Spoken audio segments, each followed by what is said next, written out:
उत्तर प्रदेश का एक छोटा लेकिन ऐतिहासिक शहर है गोला गोकर्णनाथ। यह शहर अपनी आध्यात्मिकता के लिए जाना जाता है। यहां भगवान शिव का एक प्राचीन मंदिर है जिसे छोटी काशी भी कहा जाता है। मान्यता है कि यहां का शिवलिंग रावण द्वारा लाया गया था और इसका आकार गाय के कान यानी गोकर्ण जैसा है, इसलिए शहर का नाम गोला गोकर्णनाथ पड़ा। इसी पावन नगरी में अमित गुप्ता नाम का एक युवक रहता था। अमित पेशे से एक शिक्षक थे, लेकिन वे कोई साधारण शिक्षक नहीं थे। वे विज्ञान के शिक्षक थे। उनका विषय जीव विज्ञान था। विज्ञान का छात्र होने का मतलब होता है हर चीज में तर्क ढूंढना। अमित का मानना था जो दिखता है वही सच है। जिस चीज को हम प्रयोग करके साबित नहीं कर सकते उस पर विश्वास करना ठीक नहीं है। बचपन से अमित एक सामान्य भारतीय परिवार में पले बड़े थे। घर में पूजा पाठ होता था, माता पिता मंदिर जाते थे तो अमित भी उनके साथ चले जाते थे, हाथ जोड़ लेते थे, प्रसाद खा लेते थे, लेकिन मन में कोई गहरी आस्था या कनेक्शन नहीं था। उनके लिए भगवान का अस्तित्व एक सामाजिक परंपरा थी, कोई व्यक्तिगत अनुभव नहीं। वे अपनी किताबों, अपनी पढ़ाई और विज्ञान के सिद्धांतों में ही रमे रहते थे।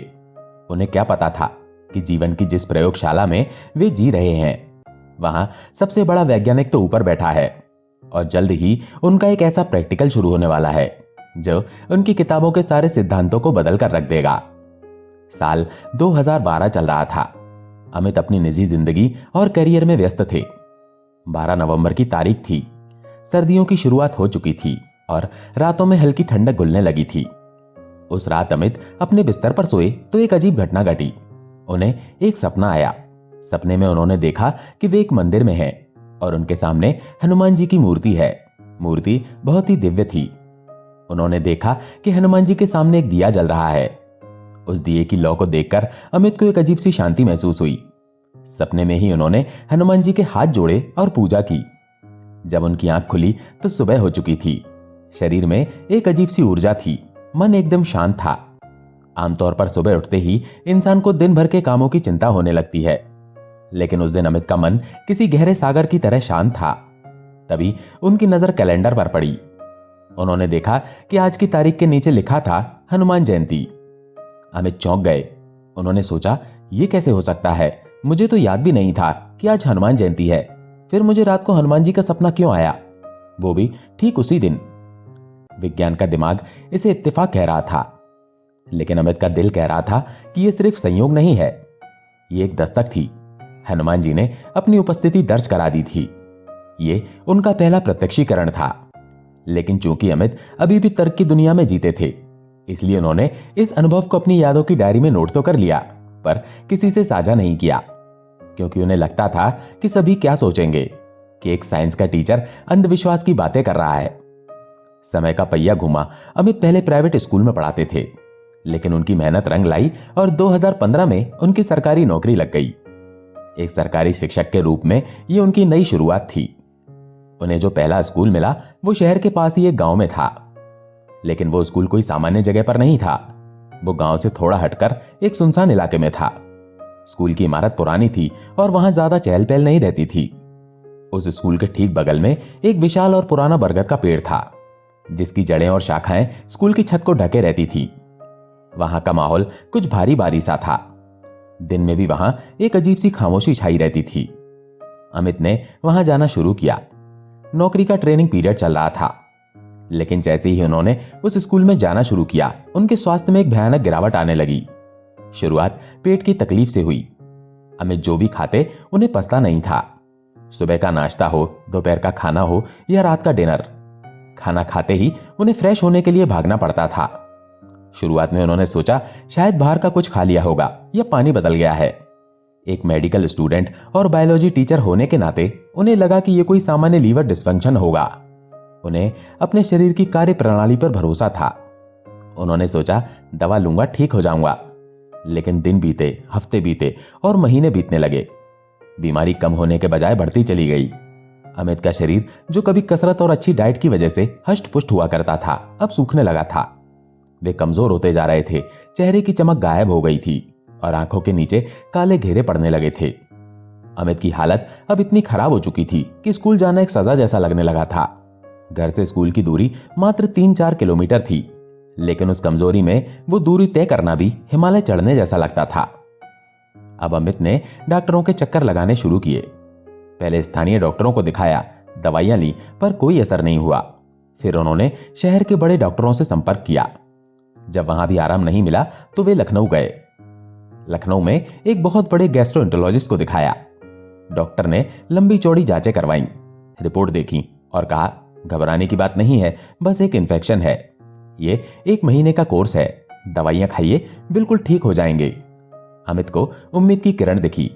उन्होंने पूरे अनुशासन के साथ 1 महीने तक कड़वी दवाइयां खाईं, पर नतीजा शून्य, बल्कि उनकी हालत पहले से और बदतर हो गई। अब तो उन्हें हर वक्त थकान रहती थी। कई बार तो हालत ऐसी हो जाती थी कि उन्हें रात को इमरजेंसी में अस्पताल ले जाना पड़ता था। उनकी पत्नी और माता पिता बहुत घबरा गए थे। एक हंसता खेलता नौजवान अचानक बिस्तर पर कैसे आ गया? विज्ञान के सारे तर्क फेल हो रहे थे। एलोपैथी काम नहीं कर रही थी।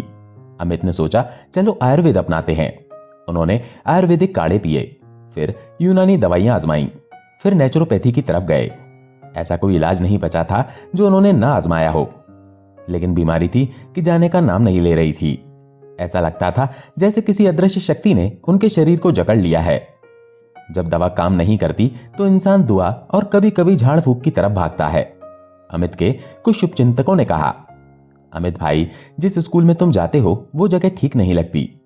हो सकता है वहां कोई ऊपरी हवा या नकारात्मक ऊर्जा हो। किसी ओझा या सयाने को दिखा लो। एक साइंस टीचर के लिए यह करना बहुत मुश्किल था। ये उनके सिद्धांतों के खिलाफ था, लेकिन मरता क्या ना करता। शरीर इतना टूट चुका था कि अमित ने अपने सिद्धांतों को ताक पर रख दिया। वे कुछ ऐसे लोगों के पास भी गए जो झाड़ फूक करते थे। किसी ने पानी पड़कर दिया, किसी ने भभूति दी, तो किसी ने मंत्र फूका। अमित सब कुछ पी गए, सब कुछ कर लिया, लेकिन अफसोस वहां से भी उन्हें रत्ती भर आराम नहीं मिला। अब अमित पूरी तरह से हताश हो चुके थे। उन्हें लगने लगा था कि अब उनका अंत समय निकट है। उन्हें लगने लगा था कि शायद अब वे कभी ठीक नहीं हो पाएंगे। उनकी उम्र बहुत कम थी, लेकिन मन से वे बूढ़े हो चुके थे। तभी उनकी पत्नी, जो एक धार्मिक महिला है, उन्होंने अमित का हाथ पकड़कर कहा, देखो, हमने डॉक्टर देख लिए, हकीम देख लिए, ओझा देख लिए, अब बस एक ही डॉक्टर बचा है। तुम हनुमान जी की शरण में क्यों नहीं जाते? वो संकट मोचन है, वही संकट को हरेंगे। अमित के पास अब खोने के लिए कुछ नहीं था। पत्नी की बात मानकर उन्होंने हनुमान जी के मंदिर जाना शुरू किया। शरीर में ताकत नहीं होती थी, फिर भी वे जैसे तैसे मंगलवार को मंदिर पहुंचते। वहां जाकर वे बस हनुमान जी की मूर्ति को निहारते और मनी मन कहते, प्रभु, मैं विज्ञान का छात्र हूं, शायद मुझे मांगना नहीं आता, लेकिन मैं बहुत कष्ट में हूं। डॉक्टरों ने हाथ खड़े कर दिए हैं, अब आप ही मेरे डॉक्टर हैं, मुझे ठीक कर दीजिए। यह सिलसिला कुछ दिनों तक चलता रहा।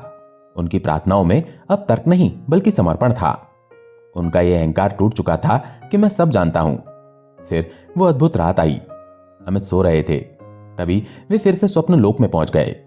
सपने में अमित ने देखा कि वे एक मंदिर में है। वहां हनुमान जी की एक विशाल मूर्ति लेटी हुई अवस्था में है, शायद प्रयागराज के लेटे हुए हनुमान जी जैसा दृश्य। अमित ने श्रद्धा भाव से आगे बढ़कर हनुमान जी के चरणों को स्पर्श किया। जैसे ही उन्होंने चरण छुए, एक चमत्कार हुआ। लेटे हुए हनुमान जी अचानक जीवित हो उठे। वे अपनी जगह से खड़े हो गए। उनका रूप विशाल और रौद्र था, लेकिन उसमें एक अपनापन भी था। हनुमान जी ने अपनी गदा उठाई। अमित ये देख रहे थे। सामान्यतः कोई भी इंसान ये देखकर डर जाएगा कि साक्षात हनुमान जी गदा लेकर मारने आ रहे हैं, लेकिन सपने में अमित को रत्ती भर भी डर नहीं लगा। वे अपनी जगह से हिले नहीं। हनुमान जी ने अपनी गदा हवा में लहराई और पूरे जोर से अमित के सिर पर प्रहार किया। गदा सीधे अमित के सिर पर लगी, लेकिन चोट लगने या दर्द होने के बजाय अमित के मुंह से अपने आप एक आवाज निकली, जय श्री राम, जय श्री राम, जय श्री राम। गदा का प्रहार होते ही उनकी नींद खुल गई। शरीर पसीने से भीगा हुआ था, लेकिन मन में एक अजीब सा उत्साह था। उन्हें लगा जैसे उनके अंदर की सारी गंदगी, सारी बीमारी उस एक प्रहार से बाहर निकल गई है। अगली सुबह जब अमित उठे तो उन्हें वो भारीपन महसूस नहीं हुआ जो पिछले 1 साल से उनका साथी बन गया था। उन्होंने नाश्ता किया और आश्चर्यजनक रूप से उन्हें वॉशरूम भागना नहीं पड़ा। दोपहर का खाना खाया, सब सामान्य रहा। वो दिन और आज का दिन अमित की वो लाइलाज बीमारी, जिसे लखनऊ के बड़े बड़े डॉक्टर नहीं पकड़ पाए थे, जिसे कोई दवा ठीक नहीं कर पाई थी, उसे हनुमान जी के गदा प्रहार ने जड़ से खत्म कर दिया था। यह हनुमान जी की दिव्य सर्जरी थी। उस दिन विज्ञान का वो शिक्षक पूरी तरह से बदल गया। उसने जान लिया कि जहां विज्ञान की सीमा समाप्त होती है, वहां से आध्यात्म का विज्ञान शुरू होता है। हनुमान जी की कृपा ने अमित को नया जीवन दिया था। अब उनकी आस्था और गहरी हो गई थी। वे हनुमान जी के भक्त तो थे ही, साथ ही उन्होंने नीम करौली बाबा के बारे में भी सुना था, जिन्हें हनुमान जी का ही अवतार माना जाता है। एक बार अमित नैनीताल के पास स्थित कैंची धाम गए। ये नीम करौली बाबा का आश्रम है, एक अत्यंत जागृत स्थान। वहां की हवाओं में एक अलग ही जादू है। अमित और उनकी पत्नी ने वहां बाबा के दर्शन किए। उनके मन में एक इच्छा थी कि वे अपने घर के मंदिर के लिए बाबा की एक मूर्ति खरीद कर ले जाएं।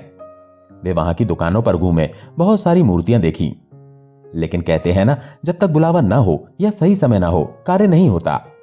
उन्हें कोई मूर्ति पसंद नहीं आई। किसी का चेहरा उन्हें नहीं जमा तो किसी का आकार। हार कर वे बिना मूर्ति लिए ही वापस अपने शहर आ गए। वे अपने साथ बस बाबा की एक तस्वीर ले आए। घर आकर उन्होंने उस तस्वीर को अपने मंदिर में स्थापित किया और पूजा शुरू कर दी। लेकिन बाबा तो अंतर्यामी है, वे भक्त की अधूरी इच्छा को कैसे रहने देते। उसी रात कैंची धाम से लौटने के बाद अमित को फिर एक सपना आया।